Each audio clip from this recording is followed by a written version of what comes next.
اللهم لك الحمد كما ينبغي لجلال وجهك وعظيم سلطانك. اللهم صل على محمد وعلى آل محمد كما صليت على إبراهيم وعلى آل إبراهيم إنك حميد مجيد. اللهم بارك على محمد وعلى آل محمد كما باركت على إبراهيم وعلى آل إبراهيم إنك حميد مجيد. اکرام مسلم کے حوالے سے کہ مسلمان کا مقام کیا ہے، طبرانی شریف کی روایت ہے، حضرت ثوبان رضی اللہ تعالیٰ عنہ سے روایت ہے کہ نبی کریم صلی اللہ علیہ وآلہ وسلم نے ارشاد فرمایا، میری امت میں کچھ لوگ ایسے ہیں کہ ان میں سے کوئی شخص تم میں سے کسی کے پاس آئے اور دینار مانگے، وہ اس کو نہ دے،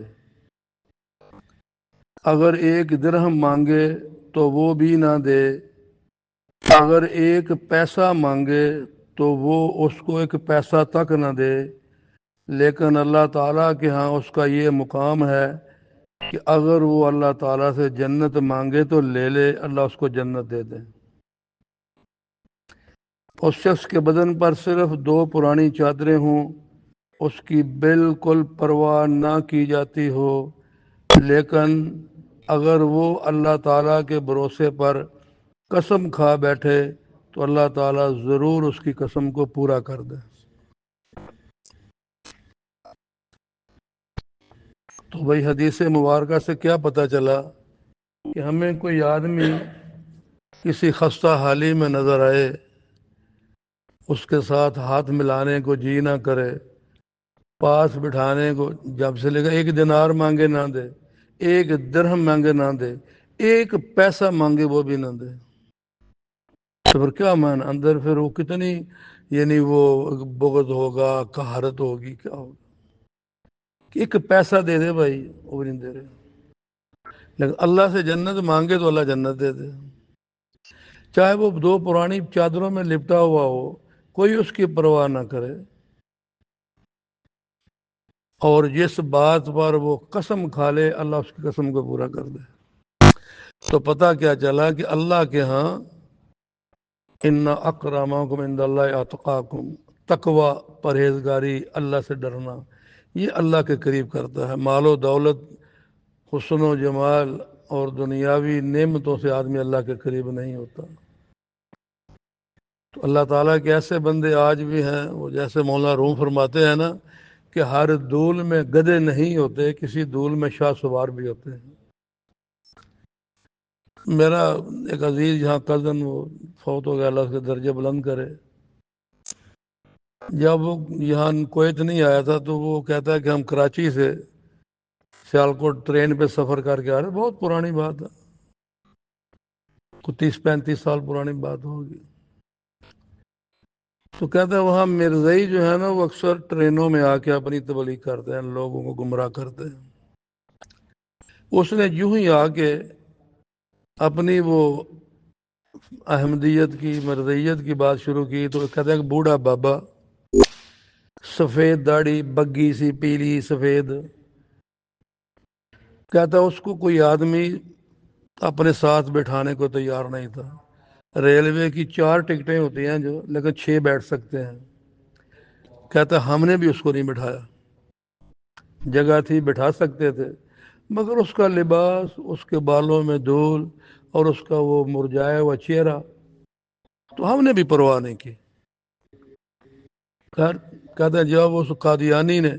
اپنی تبلیغ شروع کی تو بابے نے یوں کان کھڑے کیے اور اس کی طرف دیکھنا شروع کر دیا، دیکھتا رہا، جب اس کی بات پوری ہوئی تو بابا جی نے کہا ادھر آئے، تو نے جو باتیں کی ہیں، تیرا تعلق قادیان سے ہے، تو قادیانی ہے، مرزئی ہے، میں لمبی چوڑی باتیں نہیں کرتا، میں تجھے کوئی حوالے، تقریریں، دلائل نہیں دیتا، صرف اتنی بات کرتا ہوں کہ تو میرے نبی کریم علیہ السلام کی ذات کے بارے کچھ تھوڑی سی لب کشائی کر۔ تیرے کان بھی نہ سنے، تجھے بھی سمجھ نہ آئے کہ میرے ہونٹوں نے کیا کہا ہے۔ بہت بری قسم کھائی انہوں نے۔ بعض آدمی نا، دیسی آدمی جو ہیں ان کے اچکولے اور طرح کے ہوتے ہیں، مسالے اور طرح کے ہوتے ہیں۔ پہلے تو اس نے کیا کہا کہ تیرے نبی کی ماں، تیرے نبی کی بہن، تیرے نبی کی بیٹی، تیرے نبی کی پوری فیملی، خاندان، اس نے گھوڑے، خنزیر، کھچر، کتے سب کو جڑا دیے، ان کے ساتھ یہ، ان کے ساتھ یہ، ان کے ساتھ یہ، ان کے ساتھ یہ، بڑی غلیظ گالیاں دی۔ بعد میں کہا اب تو میرے نبی علیہ السلام کے بارے صرف تیرے لب ہلے، تجھے نہ پتا چلے کیا بولا ہے، تیرے کان نہ سنے، بیٹی کے ساتھ زنا کروں اگر ابھی تجھے ٹکڑے ٹکڑے کر کے ریل سے باہر نہ پھینک دوں۔ کہتا ہے جناب وہ تو اس کا رنگ پیلا زرد ہو گیا قادیانی کا، تھر تھر کانپنے لگا، بھاگا، سپیڈ سے بھاگا۔ کہتا ہے ہم نے کہا بھائی بابا تو یار بڑی کو بلا نکلا ہے، بابا جی ادھر آؤ، بابا جی ادھر آؤ، سب نے سیٹیں خالی کر دی۔ وہ بہر کہا بھائی بابا جی کے بریانی لے کے آؤ، اورنج جوس لے کے آؤ، چائے لے کے آؤ، کافی لے کے آؤ۔ پھر میں نے ان کو کہا، میں نے بات وہی ہے مولانا روم رحمۃ اللہ علیہ کی کہ ہر دول میں گدھے نہیں ہوتے، کسی دول میں شاہ سوار بھی ہوتے ہیں۔ وہ شاہ سوار تھا، حضور کی محبت میں وہ کٹ مرنے والا تھا، اس کو کسی چیز کی پرواہ نہیں تھی، لیکن وہ چھپا ہیرا تھا، تو میں پتہ نہیں تھا، اللہ نے اس کی شان دکھا دی۔ تو یہاں اس حدیث کے مبارکہ میں کیا فرمایا ہے کہ میری امت میں کچھ لوگ ایسے ہیں کہ اگر وہ تمہارے پاس آئیں، ایک دینار مانگے تم نہ دو، ایک درہم مانگے تم نہ دو، حتیٰ کہ وہ کہے ایک پیسہ دے دو، تم ایک پیسہ بھی نہ دو۔ اور اس کا مقام اللہ کے ہاں یہ ہے کہ اللہ سے جنت مانگے تو اللہ جنت دے دے۔ اسے پھٹی پرانی چادروں میں لپٹا نہ دیکھو کہ یہ پتہ نہیں کہاں کا فقیر ہے، کہاں سے آ گیا ہے۔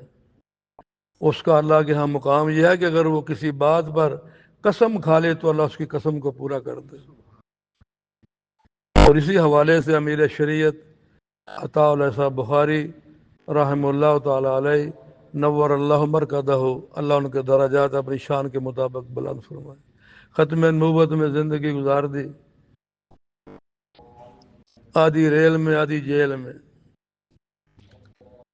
تو انگریز کی عدالت تھی تو دلائل دیے جا رہے تھے، مرضی وکیل بھی تھا، ادھر شاہ صاحب بھی تھے،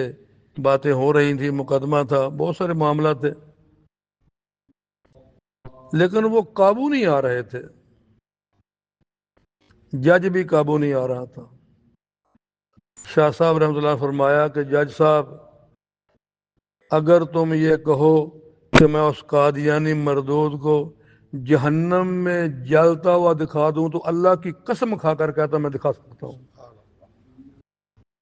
جب شاہ صاحب نے یہ فرمایا کہ میں اللہ کی قسم کھا کر کہتا ہوں کہ میں جہنم میں جلتا دکھا دیتا ہوں، تو یہاں پھر سارے کامنے لگے اور سارے باغ گرد خاموش ہو گئے۔ پھر جب طلباء میں آئے تو طلباء نے، مریدین نے کہا حضرت آج آپ نے کون سی ایسی بات کر دی ہے، اتنی بڑی بات، اتنی بڑی قسم کھا لی۔ کہتا ہے جب یہ بات ہو رہی تھی تو میں اللہ کی طرف متوجہ تھا کہ یا اللہ دلائل سے بات نہیں بن رہی، تو پھر جب میں نے قسم کھائی تو مجھے یہ آواز آ گئی تو تیری قسم کو پورا کیا جائے گا۔ تو اس لیے بھائی نتیجہ ہمیں کیا ملتا ہے، ہم اللہ کی مخلوق سے محبت کریں، جو جتنا میلا کچیلا ہو، جتنا پتہ نہیں وہ اللہ کیا اس کا کیا، جیسے یہاں کہ ایک پیسہ بھی نہ دیو تسی انہوں، تو ہم اس کا حال وال پوچھیں، اس کی کچھ اندر کھاتے کی ضرورت کو پوچھیں، اس کو کھانے کا پوچھیں، اس کو پانی کا پوچھیں۔ دوسرے چاہے بلا جو بھی کہیں یار کیڑے بندے نو اندر بلا رہا ہے، کنوں چاہ پلا رہا ہے، کسی کی پرواہ نہ کرو، اس اللہ کی طرف دیکھو، مجھے بنانے والا میرا اللہ ہے، اس کو بنانے والا اللہ ہے، مجھے دنیا کی ہر نعمت دی ہے، اس کو نعمتوں سے محروم رکھا ہے، شاید یہی میرے لیے امتحان ہے کہ میں اس کے اس بندے کے ساتھ کیا معاملہ کرتا ہوں۔ پتہ نہیں چلتا جی، منٹوں میں آدمی زیرو، یہ اس کی شان ہے۔ تو اس سے کیا ہوگا، جب اللہ کی مخلوق سے محبت پیدا ہوگی تو اندر سے کبر نکلے گا، تکبر نکلے گا، غرور نکلے گا، عجب نکلے گا،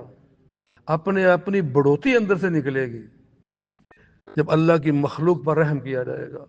ارحموا من فی الارض یرحمکم من فی السماء، اللہ کے حبیب نے فرمایا علیہ الصلوۃ والسلام کہ جو زمین پر رحم کرے گا، جو زمین والے ہیں جو ان پر رحم کرے گا، آسمان والا اس پر رحم کرے گا۔ لا یرحم ولا یرحم، جو رحم نہیں کرتا اس پر رحم بھی نہیں کیا جاتا۔ قدمی آدمی ایسا کہ آدمی کہیں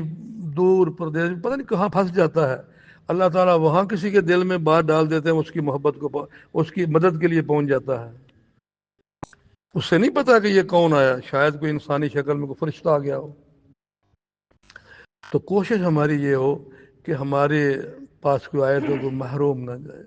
بس توجہ اللہ کی طرف ہو گیا، میرا اللہ مجھے دیکھ رہا ہے، میں نے جو کرنا ہے اللہ کے لیے کرنا ہے۔ تو اللہ تعالیٰ مجھے آپ کو آج کی اس حدیث مبارکہ سے جو سبق لینا چاہیے، چونکہ آقا نامدار علیہ السلام کا فرمان مبارک، آپ کے نورانی ارشادات قیامت تک آنے والے آخری انسان کی رہنمائی، اس کی نجات کے لیے ہیں، کیونکہ آپ رحمت للعالمین ہیں کہ میرے محبوب میں رب العالمین ہوں، جہاں تک میری ربوبیت وہاں تک تیری رحمت، تو آخری پیدا ہونے والے تک بھی لا الہ الا اللہ محمد رسول اللہ پڑھے گا اور آپ کی رحمت کے تذکرے ہوں گے۔ اللہ ہمیں عمل کی توفیق عطا فرمائے۔ اللہم لک الحمد کما ینبغی لجلال وجہک وعظیم سلطانک، اللہم صلی علی محمد وعلی آل محمد کما صلیت علی ابراہیم وعلی آل ابراہیم انک حمید مجید، اللہم بارک علی محمد وعلی آل محمد کما بارکت علی ابراہیم وعلی آل ابراہیم انک حمید مجید، اللہم انی اسألک من خیر ما سألک منہ نبیک وعبدک ورسولک وحبیبک سیدنا محمد صلی اللہ تعالی علیہ وآلہ وسلم، ونعوذ بک من شر ما استعاذ منہ نبیک وعبدک ورسولک وحبیبک سیدنا محمد صلی اللہ تعالی علیہ وآلہ وسلم، انت المستعان وعلیک البلاغ ولا حول ولا قوة الا باللہ العلی العظیم، وسلام علی المرسلین والحمد للہ رب العالمین، لا الہ الا اللہ محمد رسول اللہ، جزاک اللہ خیر۔